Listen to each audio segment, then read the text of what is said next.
Hi, it's Fraser Malcolm here for Golf FM, and I'm just about to do a little test on the new TaylorMade Stealth HD. I say new, it came out at the start of the year and it's only now I'm getting around to doing a test on it, but nevertheless, it is a current model. So the Stealth HD is the most forgiving and the most high hitting and the most draw enhancing iron of any of the TaylorMade irons.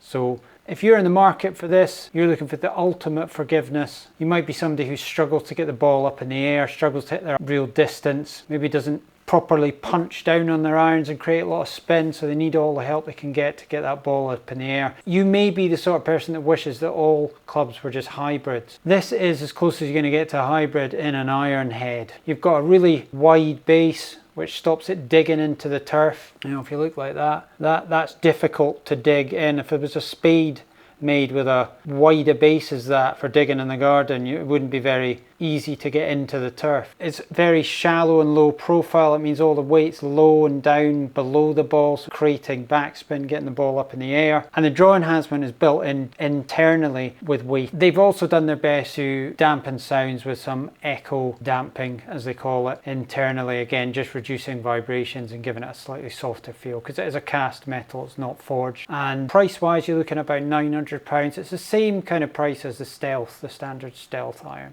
So I've just gone with my normal shaft, which is Dynamic Gold 105 S300. Just in terms of looks, me personally, I don't really like it because I can, even on the 7 iron, I can see the back edge. So it sticks out the back edge, and it's got a very thick top line. It's got a fair bit of offset, which offset helps against fades and slices, but it's quite a bulky looking club. But I mean, it's not bad looking, and if you're someone who wants ultimate forgiveness, and this will probably give you confidence, but just as somebody who uses a slightly thinner club, smaller, thinner bladed club, this looks quite chunky and big to me. It actually looks quite normal in terms of the look from the top. It looks quite normal in terms of the address position, and you don't notice how shallow it is. So you don't notice this very shallow head, because when you look at it like that, when it's on the shelf, then yes, it looks a bit strange. But when you put it down, it actually looks fairly normal, apart from the back part being visible on a 7 iron. Quite often that's only visible on a long iron, that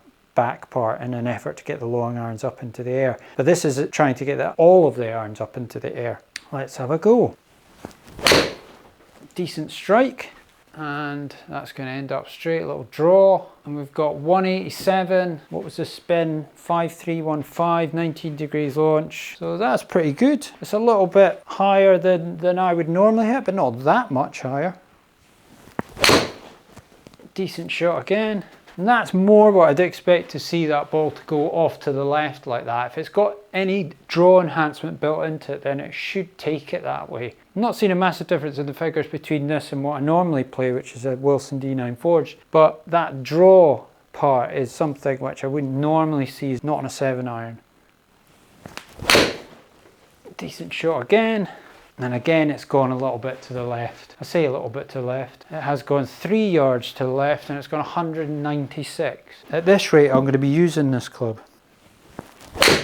And that was a bad strike out the heel. And that has gone to the right. It's pushed. That wasn't a very good swing. It's only went 170. Sorry, I've slipped back into saying the full distance.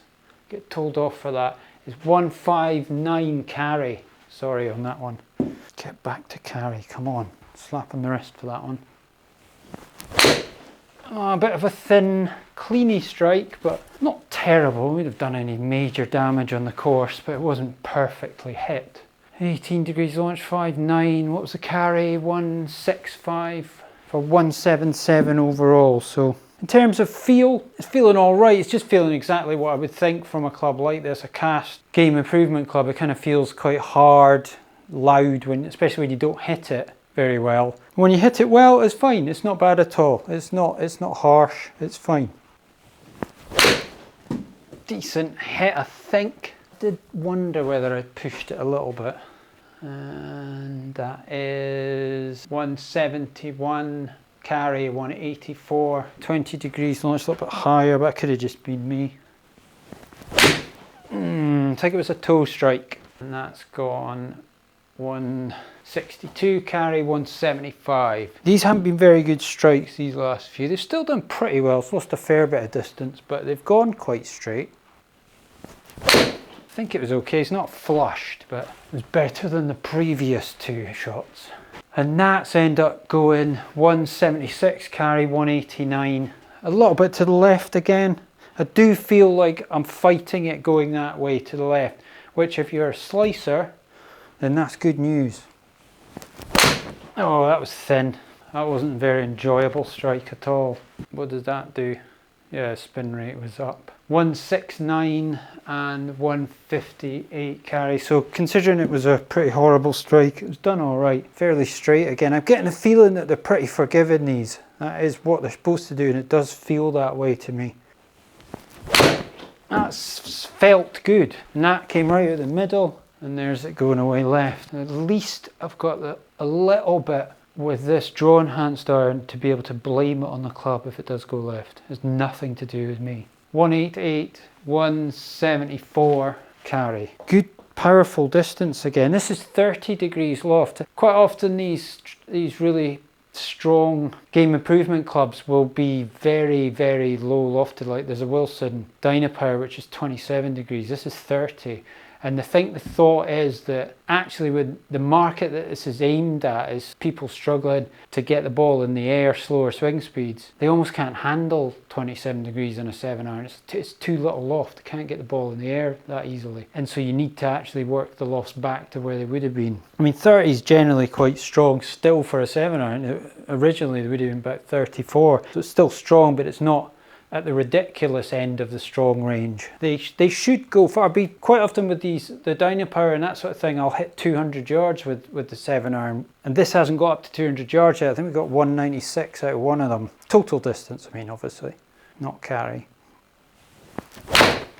Bad strike, just didn't feel good.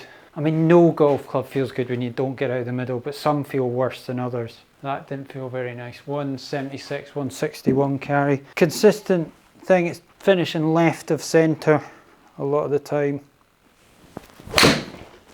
Decent shot. I think 181, yeah. I'll try and hit one a wee bit harder, just see if we can get anywhere near that 200. See if it could catch up with some of these really strong ones. It's a decent strike. I pushed it a bit, so I hit that a bit harder. The thing I sort of feel like I noticed was it just went higher. So I think what's happening is, because of the way it's designed, the harder you hit, the more backspin you create. So it kind of works that, you know, if you're slow swing speed, then it's going to give you maximum amount of backspin. It sounds like it's a potentially very high backspin club. Hit hard at that one again. Well, yeah, 197 I got up to. So it's not far off it. It's not far off it. A couple of normal ones to finish, and then I just want to hit a couple of like other normal game improvement clubs, just to see what I feel the difference is between those and this more specialised club. I think it was all right. A little bit pushy. 170 for 183. So it's a strong club. It's a strong club. It does feel like it's going a little bit higher than I would normally like to think I hit the ball. Don't know if I got that completely, but it does feel easy to hit. It feels like it's getting up in the air really easy.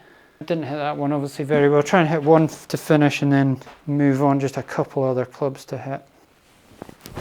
That was a decent strike, I think. And that's going 175 in there, 187. So it's good. It's good, strong distance. It's about what I'm getting out of my D9 forged, which is 30.5 degrees, and this is 30, so it's just going a little bit higher. Now if I hit the stealth now, just a normal stealth, trying to hit a half decent one here, just leave it at that. Yeah, that's a decent shot, felt like. What's that done? So I've got 194 out of that. That was a good one. 180 in the air, lower spin, slightly lower launch, so suited me a wee bit better and has gone further because of me, but that might just be a little bit too low hitting for some people. You know, we're talking about older people, talking about ladies, talking about juniors, talking about people that don't create a lot of speed. The HD is going to get more out of your swing. I'll just hit one with the Wilson Dynapower. This is the strongest lofted iron that I have ever heard of as a 7-iron. Don't know how well I hit that. I was a bit pushy. Didn't feel that good. And then, oh, flipping it. See, look at that, 202. I don't even feel like I hit it that well. So strong. But I mean, you need to be hitting reasonable speeds, I think, to get this one going. One more with this.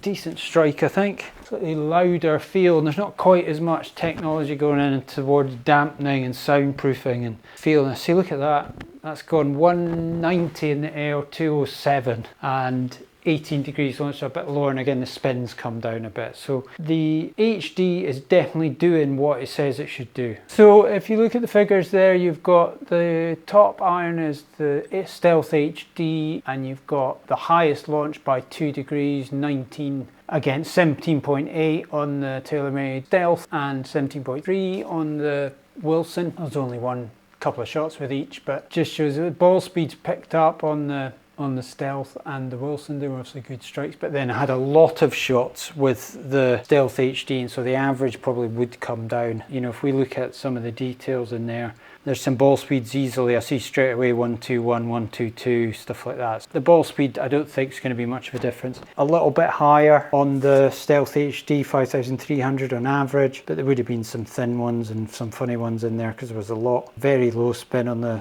couple of shots that I hit with Wilson, but that would be a little bit lower spin because of the 27 degrees. Stealth normal club is 28, so that's probably another reason why it outdistanced the Stealth HD. But generally it's only 10 yards behind those, and if you think there's 2 degrees and 3 degrees of difference on the actual loft, then the Stealth HD is doing really quite well, and it's definitely going a little bit higher as well. If you look at the height, 29, but that's on average against two other shots. Just see the details there. Yeah, it's lots 30. There was one or two silly ones like 22, but there's lots of 30s and 29 heights. It's definitely going higher. So overall, Stealth HD does feel pretty good considering it's a cast club. No major concerns with the way it felt.